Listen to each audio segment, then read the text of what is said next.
Alright guys, we are back with another zombies video. So if you didn't know already, the first Outbreak Easter Egg ended up coming out a couple days ago. And with that, today we are going to be actually reviewing the Outbreak Easter Egg and of course what thoughts and feelings that I and the community have had for it so far. Now I wanted to upload this as soon as I could, but it took me 3 days to actually complete the damn thing, and it's probably gonna take me another 3 days to upload this video. So we'll end up talking about why it took not only me, but the majority of the people in the community such a long time to finish. So let's see, where do we start? Up until the Outbreak Easter Egg, it had been over 100 days since the previous Easter egg we got with Firebase Z. So it was about time that we got another quest for the continuation of the Dark Ether storyline. Now if you remember, D Machina and Firebase Z's Easter eggs didn't actually unlock until around 36 hours after the maps initially released.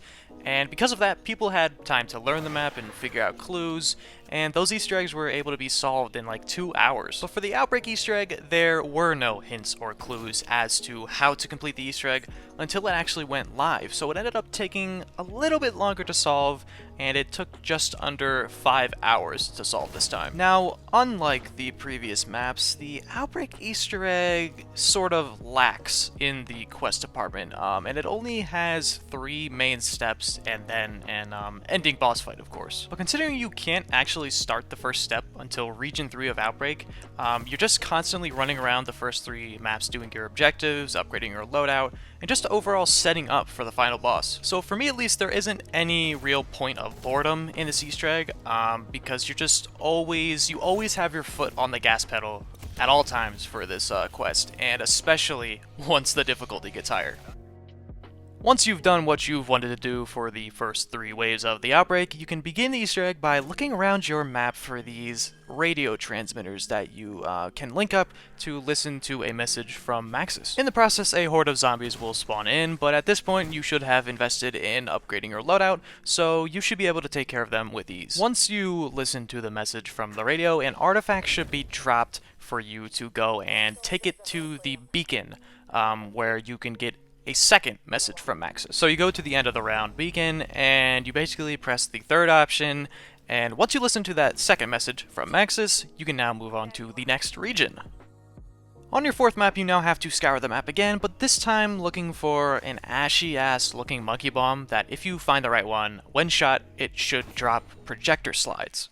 Once you pick up your projector slides, you then have to scour the map again, looking for a room somewhere on the map that has a projector inside. So now once you find this projector room, you go ahead and put the slides in the projector, and that is step 2. This seems really simple and easy so far, right?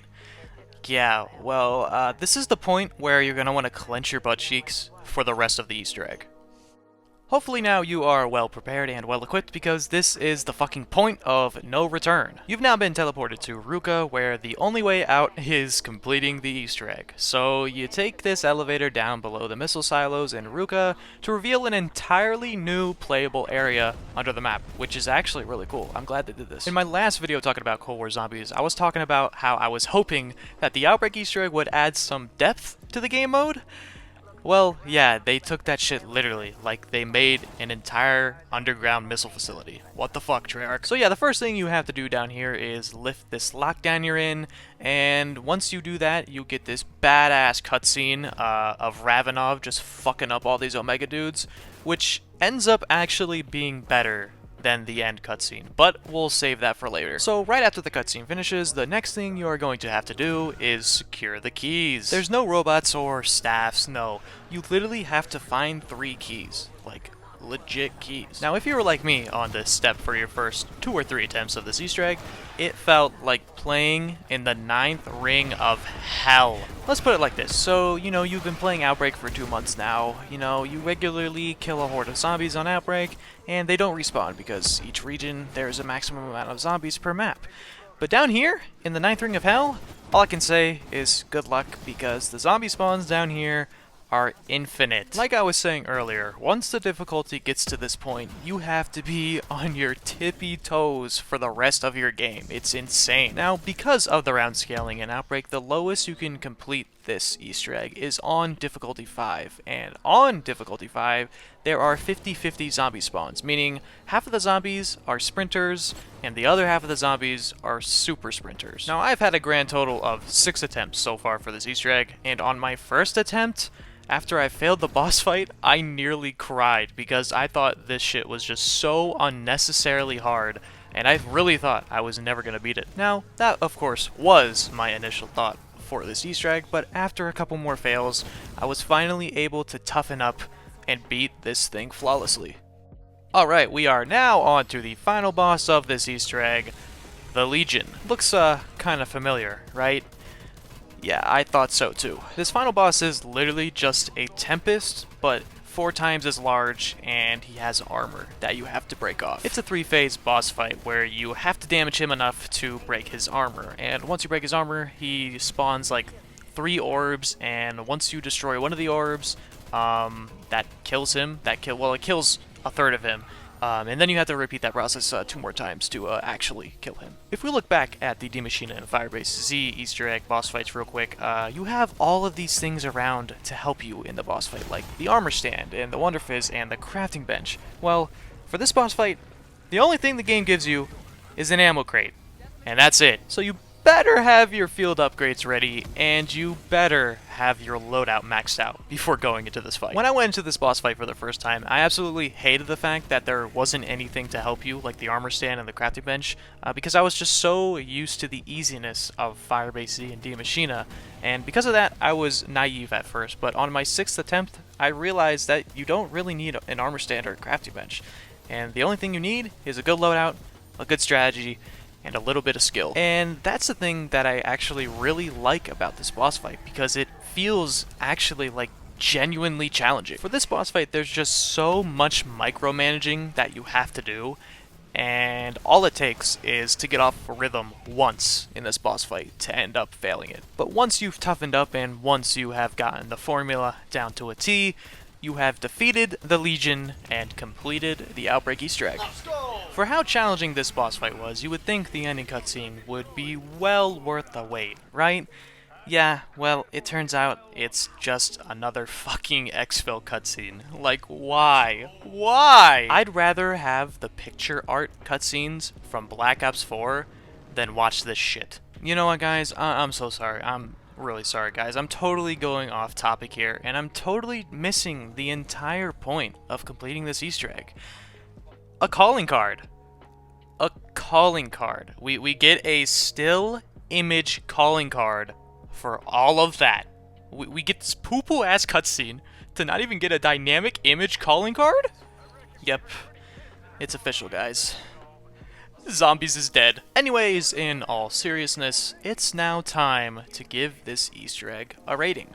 Now, it's a little bit tough to rank the first Easter egg that isn't on a round-based map, so what I'm gonna do is only rank it by the boss fight. The Outbreak boss fight follows a very simple but good formula of 3 damage phases. I believe Legion has a total of like 105,000 health points, so for each of the 3 phases you have to damage a third of his health, and once you damage 3/3 of his health, he dies. The damage phase is the best part of this boss fight and where I give it the most points, because it's super difficult to damage him while you constantly have a horde of super sprinters behind you, so you always have to be like super cautious and super smart with your movement. The boss himself, however, is very unoriginal. Like I said earlier, it's literally just a giant Tempest that they renamed and gave armor to. It also really doesn't have any attacks. It's not like it shoots anything at you like a regular Tempest does, and the only thing attacking you is the endless horde of zombies. And of course the last thing is that the cutscene